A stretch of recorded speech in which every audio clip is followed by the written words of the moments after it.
वारीला न जाताही मला विठ्ठलाचा प्रसाद मिळाला. मला विठ्ठलापेक्षा जास्त कान्होपात्रेला जाऊन भेटायची इच्छा झालेली.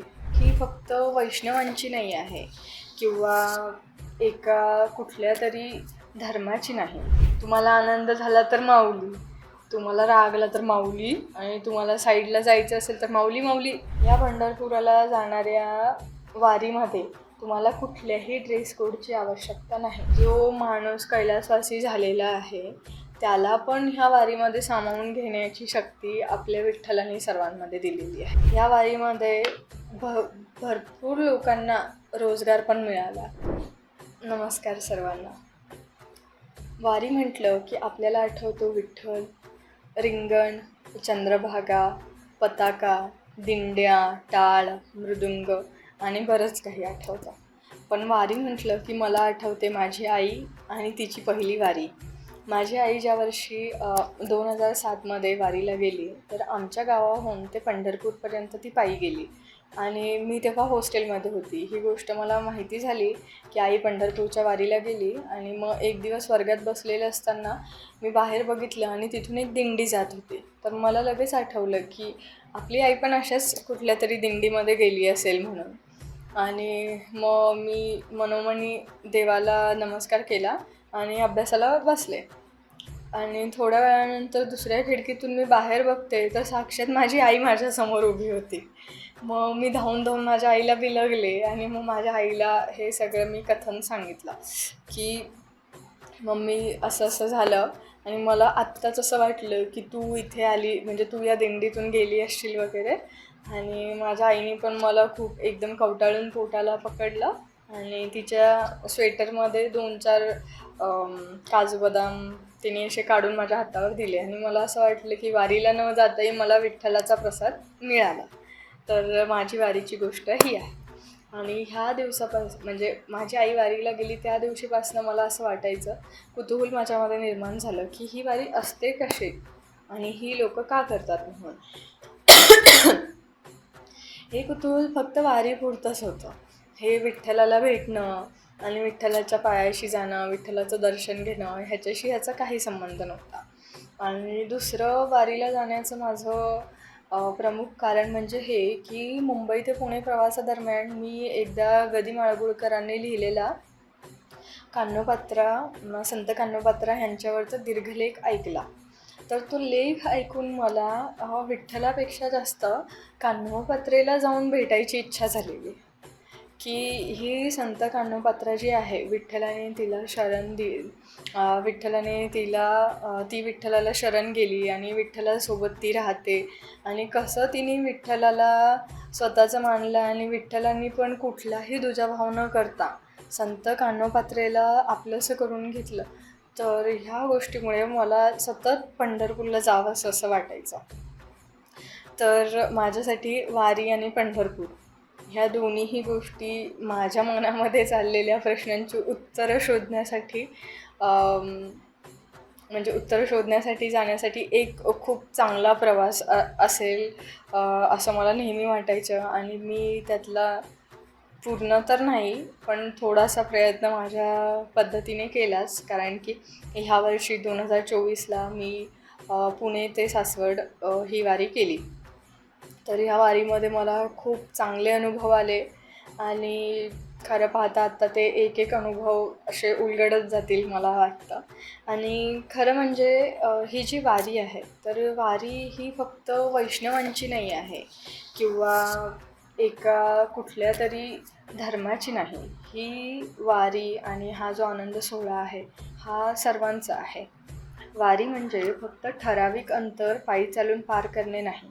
वारी म्हणजे टाळ, मृदुंग आणि अभंगाच्या नादात मनात रुजलेल्या विठ्ठलापर्यंत प्रत्यक्ष पोहोचण्याचा पायी प्रवास आहे. मी अनुभवलेल्या वारीत मला संतांची शिकवण मिळाली. अभंग, भजन, ध्यान आणि साधनेची चुंबळ घेऊन विठ्ठलावर विसावणाऱ्या अनेक पिढ्यासुद्धा भेटल्या.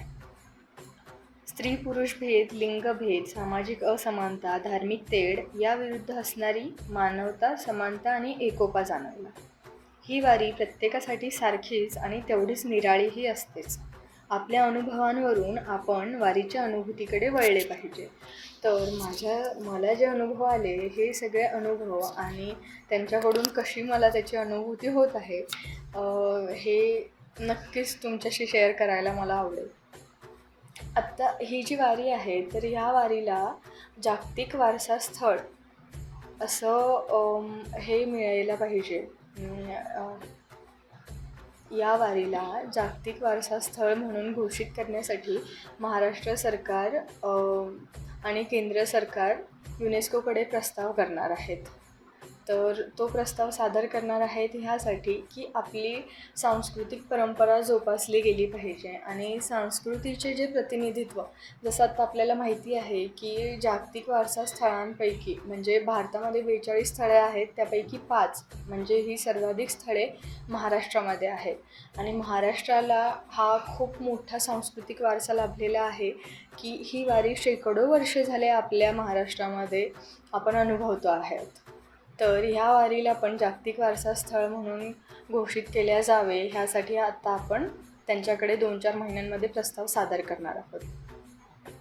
तर ह्या वारीमध्ये बहुतांश लोक जे आहेत ती सगळी लोक संवाद साधताना, एकमेकांशी संवाद असो, लहान मोठ्याशी संवाद असो, एखाद्या म्हणजे कुणाशीही संवाद असला, तो तुमच्या शेजारचा आहे, तो अनोळखी आहे, तो छोटा बाळ आहे, ती एक म्हातारी आजी आहे किंवा आजोबा आहेत, या सगळ्यांना एका शब्दांनी संवाद साधला जातो आणि तो म्हणजे माऊली. तुम्हाला आनंद झाला तर माऊली, तुम्हाला राग आला तर माऊली, आणि तुम्हाला साईडला जायचं असेल तर माऊली माऊली, आणि असं करत करत त्या एका शब्दाने माऊलीनी सगळा जयघोष तिथे चालत राहतो. तर ह्या वारीमध्ये ज्या पालख्या निघतात, पुण्यातून निघणाऱ्या पालख्यांची मी गोष्ट करते, तर पुण्यातून साधारणतः 3,300 पालख्या निघतात आणि ह्या पालख्या श्री संत ज्ञानेश्वर महाराज आणि तुकाराम महाराज ह्या दोघांच्या रथाच्या पुढे आणि मागे अशा दिंड्या असतात. तर ह्या ज्या दिंड्या आहेत ह्या दिंड्यांना क्रमांक दिलेले असतात आणि ह्या क्रमांकाची एक खूप मजेदार गोष्ट म्हणजे एक किस्सा मला आठवतो की एक लातूरच्या मावशी मला भेटल्या आणि मावशी म्हणतात, पोरी कशी आली काय, आमचं थोडंसं बोलणं सुरू होतं आणि मावशी म्हणतात की पोरी भरभर चल, माझी दिंडी पुढे जात आहे. मी म्हटलं तुमच्या दिंडीचा नंबर किती आहे? त्या बोलल्या मी शिकलेली नाही, मला नंबर पण माहिती नाही. आमच्या दिंडीच्या नंबराला एक पोपटी फुगा बांधलेला आहे, त्या फुग्याच्या मागे मागे आम्हाला चालायचं आहे आणि तो फुगा असतो जो दिंडीचा तुमचा माणूस आहे, सर्वात पुढे उभा जो माणूस आहे तो जी पताका घेऊन असतो, ज्याच्यावरती तुमच्या प्लेटवर दिंडी क्रमांक टाकलेला असतो, त्याला तो पोपटी रंगाचा फुगा लावलेला असतो आणि त्या फुग्याला बघून बघून ह्या सगळ्या मावश्या त्या माऊली माऊली करत त्या फुग्याच्या मागे मागे धावत होत्या.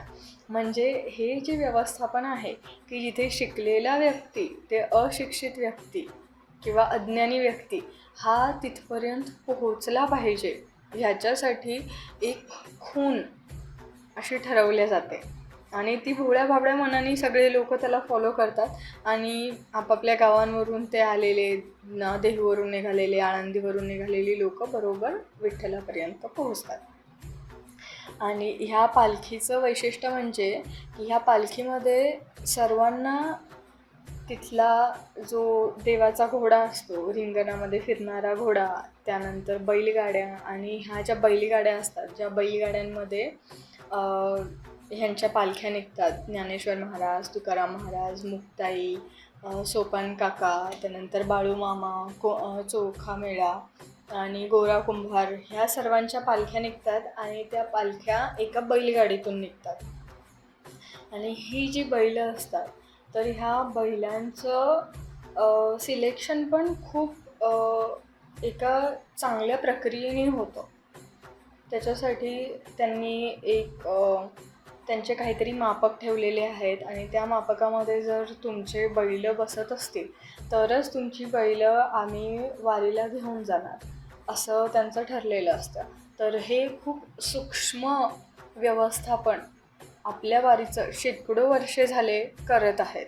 आपण ह्या वारीमधून फक्त एक पायी चालण्याचा अनुभव न घेता ह्या सगळ्या गोष्टी कशा होतात, त्यामध्ये ते अभंग असतात, त्या अभंगाचे अर्थ काय होतात, त्यानंतर किती लोकांना ते अभंग समजतात, किती लोकांना समजत नाहीत. त्यानंतर त्यांचे ट्रकमध्ये भरलेले सामान आणि त्याच्यामध्ये खूप वयस्कर जर लोकं असली तर ती लोकं त्या ट्रकमध्ये बसून जातात आणि आपल्याकडे बघून ती टाळ्या वाजवत असतात, ते देवाचं नामस्मरण करत असतात. त्यानंतर आपल्याला पण जाताना आशीर्वाद देतात.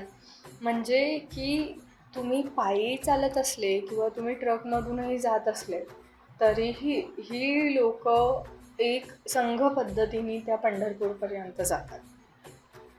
या पंढरपुराला जाणाऱ्या वारीमध्ये तुम्हाला कुठल्याही ड्रेस कोडची आवश्यकता नाही. जी शेतकरी लोकं आहेत, गावातून येणारी लोकं आहेत, ती लोकं पांढरा पैजामा, पांढरं शर्ट घालून येतात, बायका साड्या नेसून येतात, लुगडी नेसून येतात.